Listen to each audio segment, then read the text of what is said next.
અહેમદાબાદ મિત્ર ન્યૂઝમાં આપનું સ્વાગત છે। ગુજરાત એન્ટી કરપ્શન બ્યુરોએ ગાંધીનગરમાં એક મોટી સફળ ટ્રેપ ગોઠવી સીઆઈડી ક્રાઇમના પોલીસ ઇન્સ્પેક્ટર અને કોન્સ્ટેબલને 30 લાખની લાંચ લેતા રંગે હાથ ઝડપી પાડ્યો। ઉલ્લેખનીય છે કે કોલ સેન્ટરના એક ગુનામાં કાર્યવાહી ન કરવા અને સેટલમેન્ટ કરવા પીઆઈ અને એક આર્મ્ડ પોલીસ કોન્સ્ટેબલે લાંચ માંગી હતી, ત્યારે એસીબીએ ટ્રેપ ગોઠવી બંનેને ઝડપી પાડ્યા અને વધુ તપાસ હાથ ધરી। સીઆઈડી ક્રાઇમ દ્વારા કોલ સેન્ટરના એક ગુનાની તપાસ કરવામાં આવી રહી છે, જે ગુનામાં કાર્યવાહી ન કરવા પીઆઈ પીકે પટેલ અને કોન્સ્ટેબલ વિપુલ દેસાઈએ સાંઠગાંઠ કરી ફરિયાદીને ગર્ભિત ધમકીઓ આપી તગડી રકમ લાંચ પેટે માંગી હતી।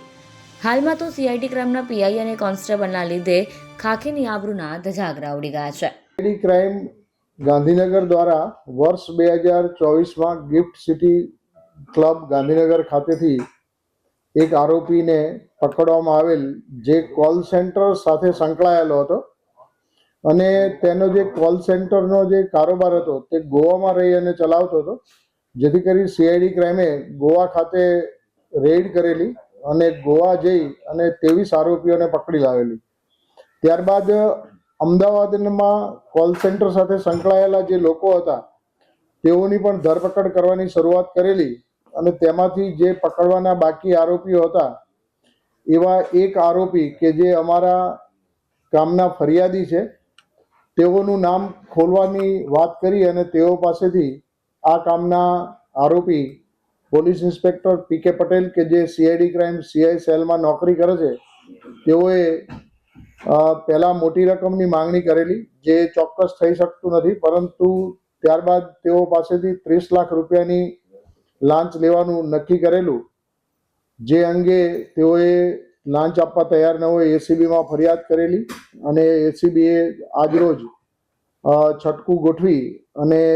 તેમના વતી તેમના જે પોલીસ કોન્સ્ટેબલ હતા વિપુલ ભગવાનભાઈ બાબુભાઈ દેસાઈ, તેઓને રૂપિયા 30 લાખ લેતા રંગે હાથે ઝડપી લીધેલા અને ત્યારબાદ આ અંગે પીકે પટેલે પણ સંમતિ આપેલી, અને જેથી પીકે પટેલને પણ તાત્કાલિક અસરથી તેઓની ઓફિસમાંથી પકડી લીધેલા છે। હાલ બંને આરોપીઓ છે એ એસીબીના ડિટેન્શન હેઠળ છે અને બંનેની અટકાયત કરવામાં આવેલી છે। સર, આ લોકો સીઆઈડી ક્રાઇમમાં કેટલા સમયથી કાર્યરત હતા અને જે પીઆઈ છે કઈ બેચના છે, કેટલા વર્ષ થયા તેમને ખાતામાં? પોલીસ ઇન્સ્પેક્ટર પીકે પટેલ વર્ષ 2013ની બેચના સબ ઇન્સ્પેક્ટર છે અને તેઓને 2019માં પ્રમોશન મળેલું। આ પહેલાં તેઓએ અમદાવાદ સિટી, પાટણ, સુરત અને ભુજ ખાતે નોકરી કરેલી અને 2019માં પ્રમોશન મળ્યા બાદ તેઓ એન્ટી કરપ્શન બ્યુરોમાં જ ફરજ બજાવતા હતા અને 2023 સુધી તેઓએ એન્ટી કરપ્શન બ્યુરોમાં ફરજ બજાવેલી અને ત્યારબાદ તેઓ સીઆઈડી ક્રાઇમમાં ટ્રાન્સફર થઈ અને ગયેલા। અમને જે ઘરમાંથી અથવા બેંકની કોઈ તપાસ હાલ કોઈ રોકડ રકમ અમને મળી છે, કોઈ મુદ્દામાલ? તેઓના ઘરે સર્ચ કરવામાં આવેલી છે, પરંતુ તેઓના ઘરેથી કોઈ કિંમતી ચીજ વસ્તુ મળી આવેલ નથી, પરંતુ તેમના બેંક એકાઉન્ટ અને તેઓના કોઈ લોકર હશે તો તે સીઝ કરવાની અને બેંક એકાઉન્ટ ફ્રીઝ કરાવવાની કાર્યવાહી હાથ ધરવામાં આવનાર છે। પહેલા કેટલા અમાઉન્ટની ડિમાન્ડ કરી હતી અને ત્યારબાદ 30 લાખ રૂપિયા નક્કી કર્યા? પહેલા ફરિયાદી અને આરોપી બંને પક્ષે જુદી જુદી રકમ બતાવવામાં આવે છે, પરંતુ 1.5 થી 2 કરોડ રૂપિયાની માંગણી કરવામાં આવેલી તેવું તેઓની વાત ઉપરથી જણાય છે। આ પૈસા આપ્યા પછી એને શું રાહત આપશે, શું કહેવામાં આવી હતી અને કન્ડિશન અને કઈ રીતનું હેરાન કરતા હતા, કેટલા સમયથી આ લોકો વચ્ચે પૈસાની લેતી દેતી મામલે? છેલ્લા 2 મહિનાથી જે આ ફરિયાદી છે તેઓને આ અંગે સ્ટેટમેન્ટ આપવા માટે નોટિસ આપવામાં આવતી હતી, પરંતુ ફરિયાદી પોતે જણાવે છે કે પોતે આવા કોઈ કોલ સેન્ટર સાથે સંકળાયેલા નથી, પરંતુ અગાઉ તેઓનું એકવાર નામ ખુલેલું એમના મિત્ર મિહિર દેસાઈનું, તેના અનુસંધાને તેઓને બોલાવતા હતા અને માત્ર તેઓ પાસેથી પૈસા પડાવવાના ઈરાદે જ નોટિસ આપેલી હતી